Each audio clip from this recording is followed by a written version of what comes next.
This is the Redshift kitchen sink handlebar. Kitchen sink because there's so many places to put stuff and to hang on.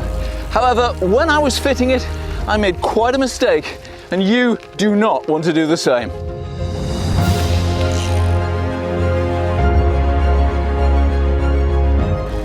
This genuinely is my first ride with these handlebars, so it's far too early to review them. I just really want to show you what they look like and point out one mistake I made when I was fitting them, because despite having wrapped tape around loads of different handlebars, these ones are a little bit different, and I don't want you to make the same mistake that I did. This was given to me by Redshift Sports, but that does not mean I'll be uncritical. I've gone for the narrowest 44cm version. You don't need the extras, but top grips are part of the system, as are the bottom grips which go on the drops. You'll see how it all comes together. Extra long bar tape is very handy, but there's a catch to it, which we'll get to.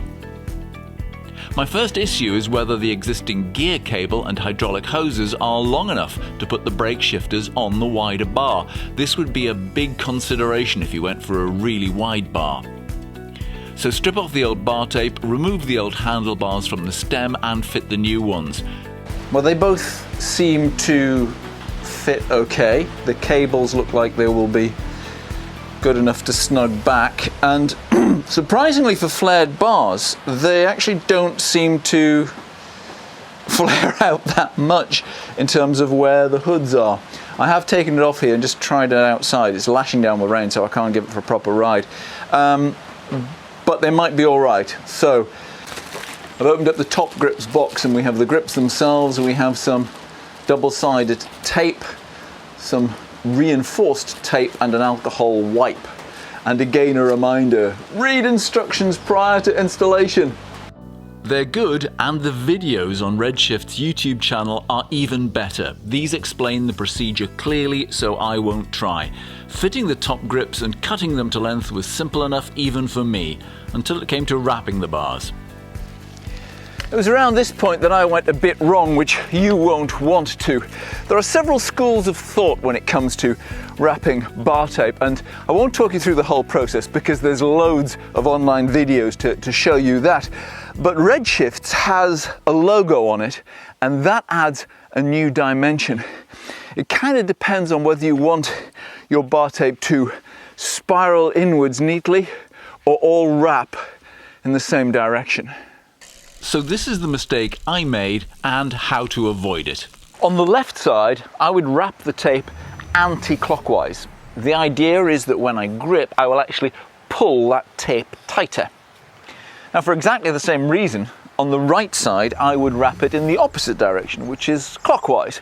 And that means, again, when I'm gripping here, I pull it tighter. So I prefer the tape to spiral in opposite directions. The guys at Redshift don't. Now, they would wrap it symmetrically with both going in the same direction. Neither is right, it's just personal preference. However, because there is a graphic on the Redshift tape, if I were to wrap the right side clockwise from the roll as it comes, I would cover that graphic. It would be there on the left side and not on the right side. And that frankly would do my head in.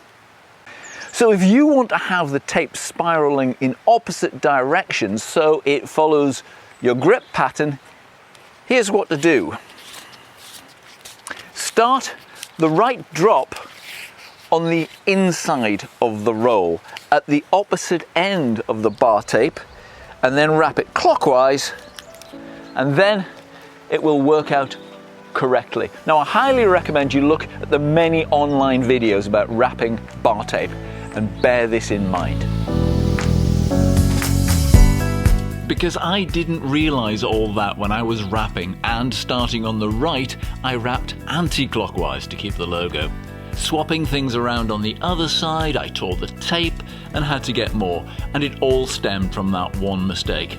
Right, this is the control grip. I'm just going to put a little bit of, that's actually bike cleaner in there just to help it slide a bit more. Ooh, my hands are really slippery now. Maybe I put a bit much in there. Let's try sliding it in place. There we go, and a bit more. There you go. And it's covered my tape on the end there. I can play with the angle on that later, and there's a bar end to go in there, although I've got some, and then I will just tighten that up, and there we go. That's how the whole thing looks. This is how it looks now, with crude electrical tape holding things in place rather than the lovely finishing tape Redshift supplies. That's because it will all come off in time, once I've ridden with it and worked out whether I like it and whether I want to make changes. I also want to know whether I should put grip tape up here or perhaps out in front, because that's where my hands will go when I ride in a TT position, for which incidentally the top grips are actually very good support for your elbows. I also need to know how bags will perform when slung underneath, and I want to find out whether the hoods are in a good enough position or whether my thumbs still hurt when working with these particular flared bars.